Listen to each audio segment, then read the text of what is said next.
Good morning, students. I am Baswarajappa. You are all welcome to my channel, English with Baswaraj sir. Today, friends, let us learn about how to change from positive sentences into negative sentences. Positive means uh, not negative. Suppose ಉದಾಹರಣೆಗೆ positive sentence ಧನಾತ್ಮಕವಾದ ವಾಕ್ಯಗಳು positive sentence ಅಂದ್ರೆ ಅದರಲ್ಲಿ no ಅಥವಾ not ಅನ್ನೋ ಪದ ಬರೋದಿಲ್ಲ. ಅದೇ negative sentence ಅಲ್ಲಿ ನೋ ಅಥವಾ ನಾಟ್ ಬಂದಿರುತ್ತೆ. ಉದಾಹರಣೆಗೆ ಐ ಕ್ಯಾನ್ ಸ್ವಿಮ್ ಅಂತಿರುತ್ತೆ.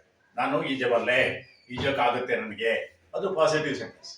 ಅದನ್ನೇ ನೆಗೆಟಿವ್ ನಲ್ಲಿ ಹೇಳ್ಬೇಕಾದ್ರೆ ಐ ಕಾಂಟ್ ಸ್ವಿಮ್, ನಾಟ್ ಹಾಕಿದ್ರೆ ಮುಗೀತು. ಐ ಕಾಂಟ್ ಸ್ವಿಮ್ ಅಂದ್ರೆ ನನಗೆ ಈಜಕ್ಕಾಗಲ್ಲ, ನನ್ನ ಕೆಲಸ ಸಾಧ್ಯವಿಲ್ಲ ಅಂತ ಅರ್ಥ. ಈಗ ನೋಡೋಣ ಒಂದಾಗಿ ಇಲ್ಲಿ ಕೆಲವು ಉದಾಹರಣೆ ಕೊಟ್ಟಿದ್ದೀನಿ, ಎಕ್ಸಾಂಪಲ್ಸ್. ಅವನ್ನ you have to change into negative sentences. ಇವು ಪಾಸಿಟಿವ್ ಸೆನ್ಸ್ ಸಿಗಲ್ಲ, ಹೇಳಿದೆ, ಇವುಗಳನ್ನ ನೆಗೆಟಿವ್ ಸೆಂಟೆನ್ಸ್ ಮಾಡಿ ನಕಾರಾತ್ಮಕವಾಗಿ ಹೇಳಿ. ಉದಾಹರಣೆಗೆ ಐ ನೋ ಇಂಗ್ಲಿಷ್ ಅಂದ್ರೆ ಇದು ಪಾಸಿಟಿವ್ ಸೆಂಟೆನ್ಸ್. ಇದು ನನಗೆ ಇಂಗ್ಲಿಷ್ ಗೊತ್ತು ಅಂತ ಅರ್ಥ. ನನಗೆ ಇಂಗ್ಲಿಷ್ ಗೊತ್ತಿಲ್ಲ ಅನ್ನೋದಕ್ಕೆ ಏನು, ನಾವು ಹೆಲ್ಪಿಂಗ್ ವರ್ಬ್ ಯೂಸ್ ಮಾಡಬೇಕು. ಐ ನೋ ನಾಟ್ ಇಂಗ್ಲಿಷ್ ಅಂತ ಹೇಳಿದ್ರೆ ತಪ್ಪಾಗುತ್ತೆ.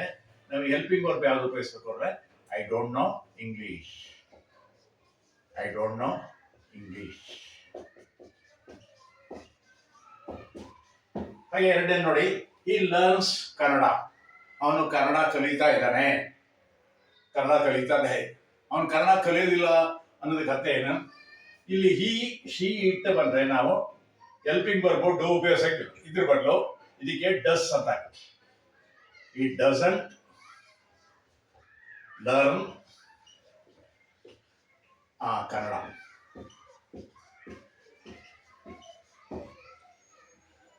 ಕನ್ನಡ ಭಾಷೆನ ಅವನು ಕಲಿತಾ ಇಲ್ಲ ಅನ್ನೋದಕ್ಕೆ ನಾವು ಈ ಡಸಂಟ್ ಲರ್ನ್ ಕನ್ನಡ ಅಂತ ಹೇಳ್ತೀವಿ.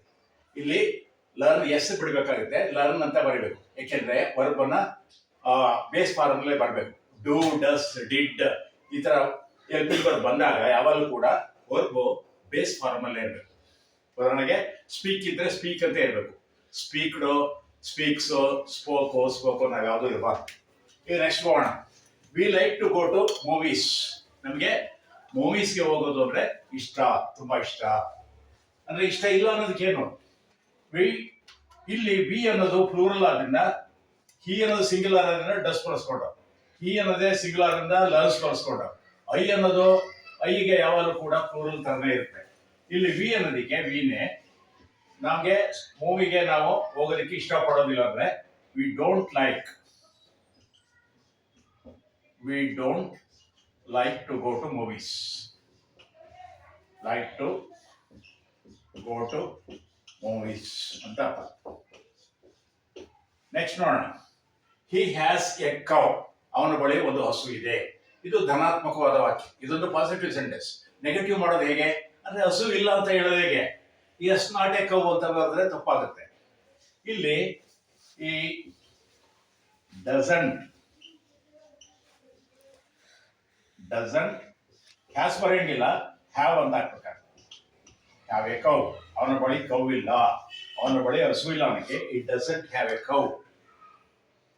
Next one, he came late yesterday. ನಿನ್ನೆ ದಿನ ಅವನು ತಡವಾಗಿ ಬಂದ. ಕೇಮ್ ಅನ್ನೋದು ಪಾಸ್ಟ್ ಟೆನ್ಸ್ ಹಿಂದೆ. ಇಲ್ಲಿ ಯಾಕೆಂದ್ರೆ ಟೈಮ್ ಕೊಟ್ಟಿದ್ದಾರೆ, ಯಾವ ಟೈಮಲ್ಲಿ ಬಂದ ಅವನು ಅಂತ. ಆದ್ರೆ ಇದು ಪಾಸ್ಟ್ ಟೆನ್ಸ್ ಆದ್ರಿಂದ ನಾವು ಡಿಡ್ ಅಂತಕ್ಕಂಥ ಹೆಲ್ಪ್ ವರ್ಬ್ ಅನ್ನ ಬಳಸಬೇಕಾಗುತ್ತೆ. ಇದು ಪಾಸಿಟಿವ್ ನೆಗೆಟಿವ್ ಮಾಡೋದೇ ಇದೆ. ಹಿ ಡಿಡಂಟ್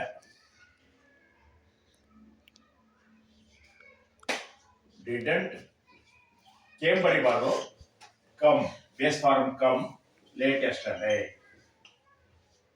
ಅಂತ. ನಿನ್ನೆ ದಿನ ಅವನು ತಡವಾಗಿ ಬರಲಿಲ್ಲ ಅಂತ ಅರ್ಥ. ಲಾಸ್ಟ್ ಒಂದು ನೋಡೋಣ. I will do that work. ನಾನು ಆ ಕೆಲಸ ಮಾಡ್ತೇನೆ. ಯಾವಾಗ ಮುಂದೆ ಮಾಡ್ತೇನೆ ಅಂತ, ಫ್ಯೂಚರ್ ಟೆನ್ಸ್, ಸಿಂಪಲ್ ಫ್ಯೂಚರ್. ಇದನ್ನ ಮಾಡ್ಬೇಕಾದ್ರೆ ನೆಗೆಟಿವ್ ಆಗಿ ಚೇಂಜ್ ಮಾಡ್ಬೇಕಾದ್ರೆ ಐ ವೋಂಟ್ ಅಂತ. ವಿಲ್ ಇರೋದೇನಾಗುತ್ತೆ, ವಿಲ್ ನಾಟ್ ಬರೀಬಾರ್ದು. ಐ